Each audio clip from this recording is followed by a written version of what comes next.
Pour qu'une œuvre existe, il faut qu'elle trouve son lieu, qu'elle trouve son site. Et c'est à l'artiste que de découvrir le lieu justement où elle va être en interrelation avec l'espace existant, en même temps le renforcer, le modifier dans une relation de tension. Je crois qu'il est important qu'un artiste ne s'inscrive pas dans un contexte, dans une sorte de soumission à ce qui préexiste, mais c'est au contraire, et c'est l'une des préoccupations de Piotr Kowalski, de créer une sorte d'esthétique de la tension, qu'il y ait toujours entre le visible et l'invisible, quelque chose qui se veut de l'ordre donc du déséquilibre. Et il y a dans le travail de Piotr Kowalski la recherche constante d'intervenir dans l'espace public, dans la ville. Il y a là, d'une certaine manière, dans cette cité des cartes, au centre de cette ville nouvelle, la création d'une mythologie. Et c'est quelque chose que Piotr Kowalski a essayé d'analyser quand il écrit comment créer dans des villes qui s'appellent et qui sont des villes nouvelles, des villes ex nihilo. Ex nihilo, comment peut-on agir là-dedans? À quoi accrocher cet espace? À quel genre de pensée? Comment le faire pour que ça devienne un espace public, donc un espace qui, à mon avis, doit avoir un mythe quelque part quand même, parce que sans mythe il n'y a pas d'espace, il n'y a pas de lieu, il n'y a pas de ville. C'est-à-dire que le mythe dont tu parles, c'est pas tant son contenu significationnel qui importe que le fait qu'il devienne énonciateur. C'est-à-dire énonciateur de quoi? Énonciateur d'une singularité. Énonciateur de la possibilité d'une singularité. La possibilité que, étant devant l'agencement spatial que tu appelles, je pense à celui de la défense,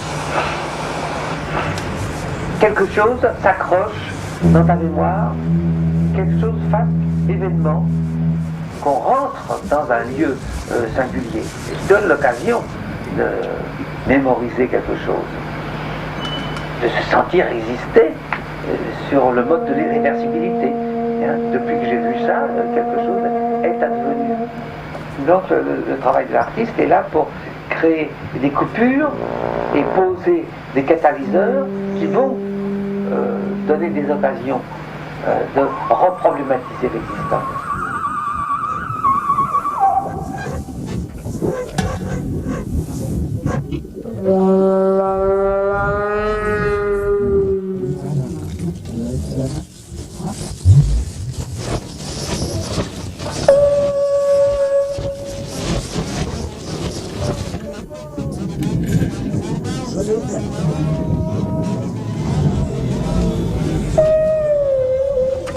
L'artiste a une autre échelle de temps que celle des urbanistes, qui est de 10 à 50 ans, ou des architectes, qui est de 5 à 10 ans.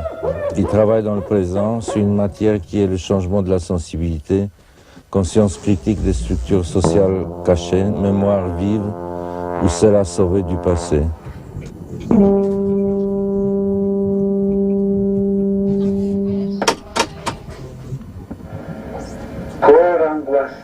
Tel que toutes les lignes angoissantes tirées par angoisse à la surface de l'angoisse sont égales en angoisse.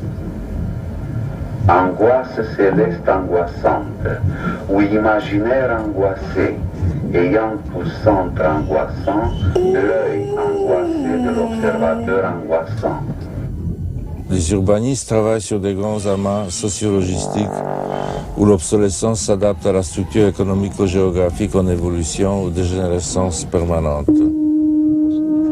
Les architectes, eux, travaillent sur des micro- ou macrostructures et les formes s'adaptent à l'activité sociale en vigueur avec une obsolescence probable de 25 ans. Le rôle d'artiste est nul à cette échelle de temps ou d'économie. On pourrait dire que l'urbanisme et l'architecture sont le hardware du cadre de la vie et que l'art, c'est plutôt du software. Il y a des époques privilégiées où ces deux-là, le hard et le soft, sont incarnés par les mêmes acteurs et unifiés par les pouvoirs dans une urgence de renouveau qui leur donne les moyens d'action comme cela s'est passé à la Renaissance ou dans les premiers temps de la Révolution d'octobre.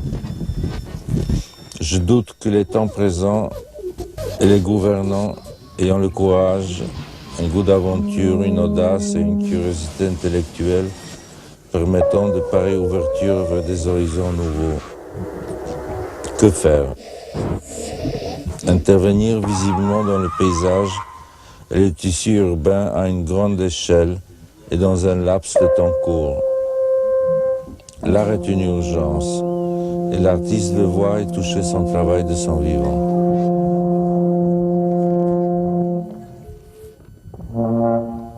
Je vais créer un lunapark scientifique, c'est-à-dire créer un lieu de gai savoir.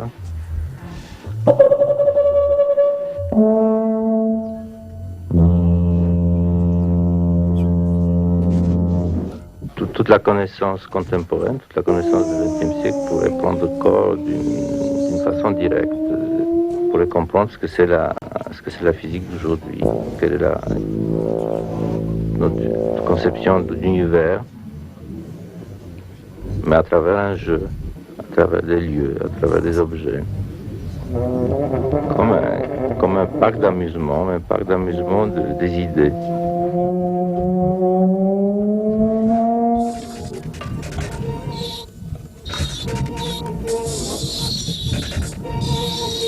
C'est plutôt un paysage.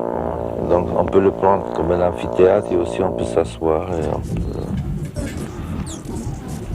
on peut pique-niquer, on peut dormir et c'est assez large pour pouvoir se servir de ça comme un flanc d'une colline. Je voulais que ça fasse amphithéâtre aussi, possiblement, qu'on puisse s'asseoir et faire jouer en bas. Tu vois.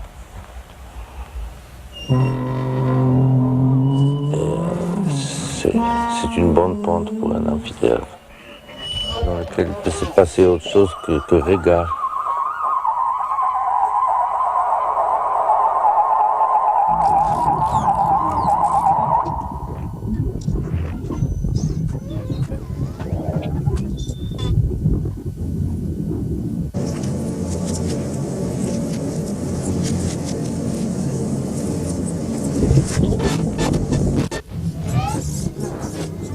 If you can imagine an air bubble in the water on which I could deposit metal, this was done more or less the same way. I was building a hollow space over which I deposited the metal, and once the first coat is thick enough to live by itself, then the process goes on, builds up and builds up more and more. This is plastic, interlocking, very complex topology.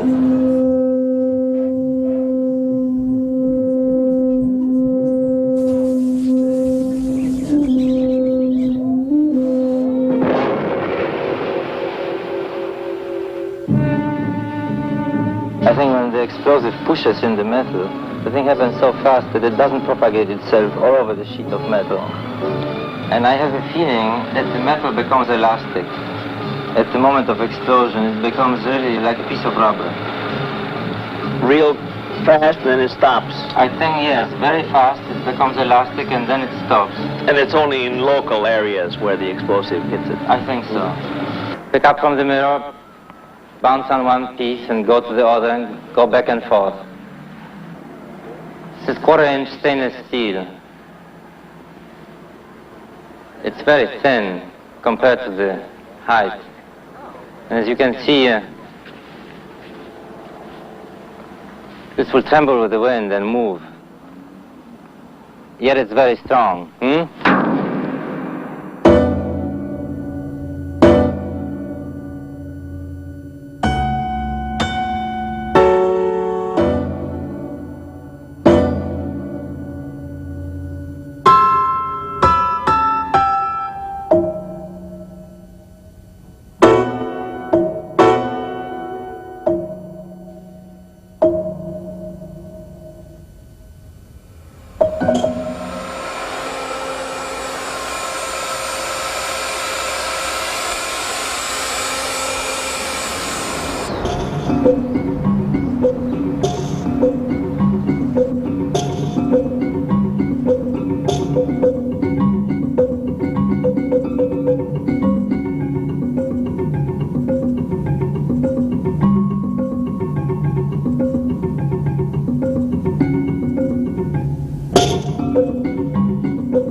Enclosure for a power station, and it's located in the Paris area in France.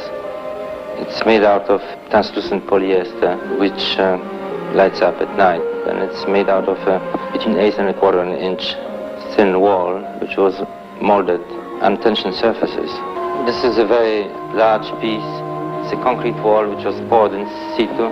It's in France, about 20 miles south of Paris, and it's in the civic center of a satellite town. It was commissioned by the French government.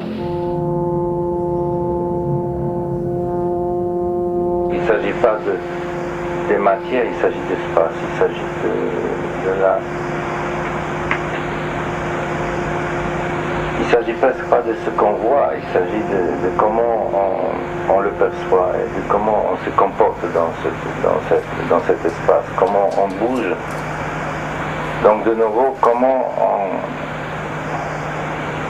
cet espace s'accroche à l'inconscient d'un côté et comment il nous fait bouger malgré nous, comment il modifie la lumière malgré nous.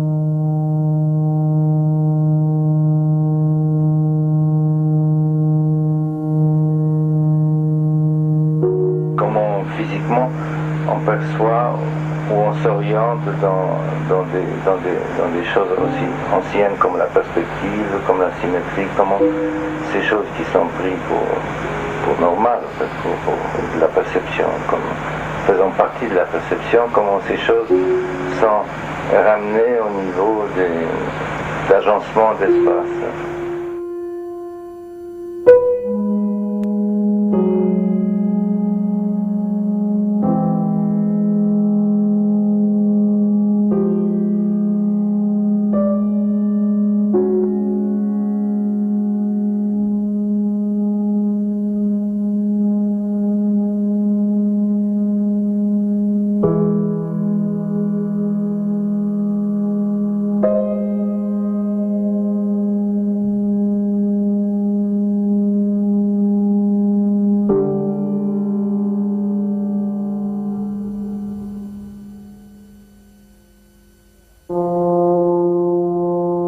Je reviens à la charge, si tu veux. Parce que une chose est l'utilisation des objets techniques, des objets scientifiques sous leur face extérieure esthétisante. On peut faire... il y a eu 150 utilisations de ce type dans les courants d'art moderne. Ce que je dis, c'est pas ça.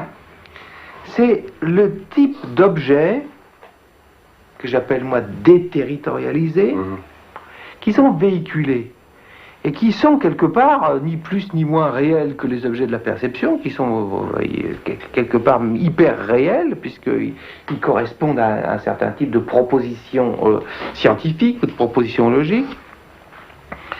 Et par exemple, écrire le chiffre vivant du nombre d'habitants sur la Terre avec des petites billes dans un grand cube, c'est une écriture comme une autre, mais du coup c'est un chiffre qui vit sur lui-même, c'est une manifestation d'un chiffre totalement différent de ce que on a comme chiffre quand on lit, il y a tant d'habitants sur la Terre, il y en a tant qui meurent, il y en a tant qui... etc. etc. Bon. C'est un traitement d'un objet en apparence abstrait, mais qui quelque part est finalement tout à fait concret aussi dans notre existence. C'est pas du tout une abstraction intellectuelle, c'est quelque chose, sentir les galaxies, les particules, le mouvement brownien, des nombres, comme ça, même des nombres tout à fait mathématiques, ça peut dépendre de la façon dont on se propose de le faire sentir. Et c'est là que ça devient une forme d'art.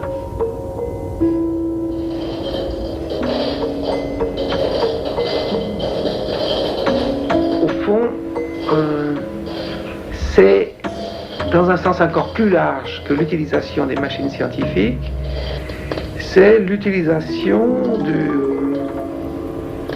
du cosmos, on peut dire purement et simplement, comme matière artistique.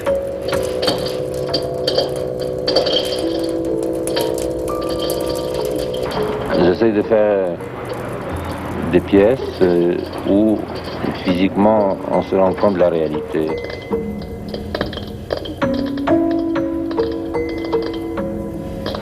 Les gens ne se rendent absolument pas compte de ce que sont les nombres. Les nombres deviennent tout à fait abstraits au-delà de quelques centaines. Et quand on voit la masse que représente les grands nombres devant, en tant que volume, en tant que masse devant soi, on a une perception plus charnelle. Physique, ouvert au sens sensible. Des choses de quoi on parle. Et là, la flèche de temps, on a une perception immédiate du monde de la télévision, du monde de la communication. Je ne peux pas te dire de plus. Pour moi, il me semble que c'est direct, c'est charnel. On est devant. Tu m'as demandé si c'est plus sculpture ou plus. C'est comme ça, c'est évident. C'est devant toi. On peut pas. On voit le matériau. On voit de quoi c'est fait cette histoire-là. Puisqu'on voit les pixels, si on veut, on voit toutes les images, on voit la matière d'information de ce qu'on nous donne à la télévision, voilà. On voit le matériau. Oui, donc le réel aussi, c'est dans cette idée-là, dans cette logique-là, c'est le processus. C'est le processus là de la télévision, etc. Mais c'est aussi le processus de l'œuvre d'une certaine façon. C'est la même chose, ça devrait être. Oui, ça devrait être la même chose. Ça devrait être la même chose, oui. Parce que ça, c'est une chose, moi, qui m'intéresse toujours dans ton travail, c'est ce que Jean-Christophe Bailly a appelé la conscience de l'origine, ou quelque chose comme ça. D'où viennent les choses. Mais il faut le rendre transparent, oui. Rendre évident, c'est-à-dire que la façon de quelle l'œuvre est faite et de quoi elle parle, les deux doivent être faits de même façon. Oui. Ne pas être symbolique.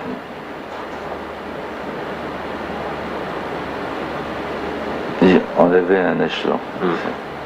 Donc être plus réel, moins symbolique. C'est ça? Oui. Et est-ce que donc, pour revenir à la question, est-ce que dans ce cas-là, les nouvelles technologies sont quelque chose Parfois plus de transparence, on pourrait dire ça. Ça peut. Ça peut donner. Mais ça donne aussi de l'opacité, non? Tout ce qu'on veut, comment un ou l'autre. Non, c'est à nous. On peut voir les conséquences, on peut pas les prévoir.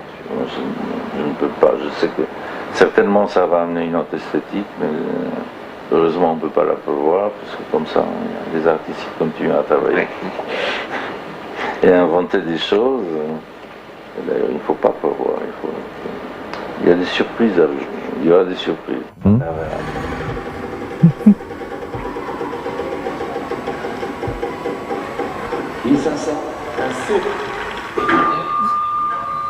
Toute idée derrière les time machines, c'était de rendre le temps aussi physiquement présent que les trois dimensions, aussi réel, aussi tangible que l'espace. Si on a une matière, on peut en faire plein de choses. Là, on le coupe en morceaux, on manipule tous les morceaux, on peut vraiment faire du vrai tissage, on peut faire le vrai travail sur le temps comme on fait sur l'espace. Les pixels, les petits lacs font 2 mètres sur 2. Et c'est ainsi que le paysage est digitalisé.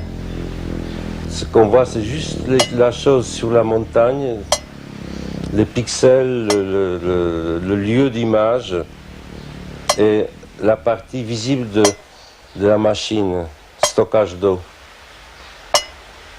Pas d'architecture. Le monument est une projection d'un carré sur le paysage. Et c'est pour ça que des satellites, il apparaît comme un carré parfait et sans déformation. La Terre étant aplatie de cette hauteur. Allongé sur le vide, bien à plat sur la mort, idée tendue, la mort étendue au-dessus de la tête, la vie tenue de 2 mains. Élever ensemble les idées sans atteindre la verticale et amener en même temps la vie devant le vide bien tendu. Marquer un certain temps d'arrêt et ramener idées et mort à leur position de départ. Ne pas détacher le vide du sol. Garder idées et mort tendus.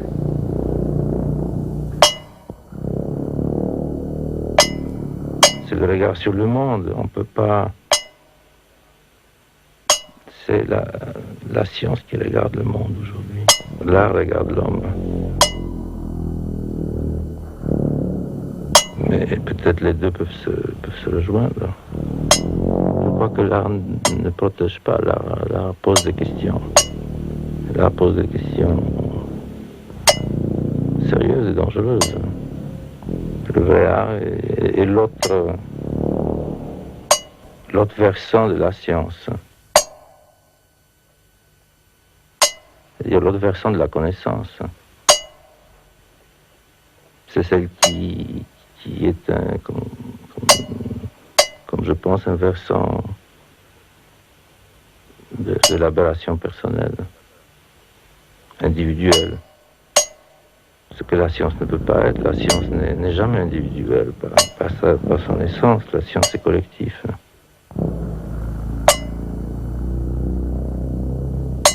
L'art permet d'établir une hypothèse de vie et puis de changer sa propre vie, de vivre un hasard, d'assumer un hasard, la vie est un hasard. L'art permet de le vivre d'une façon consciente.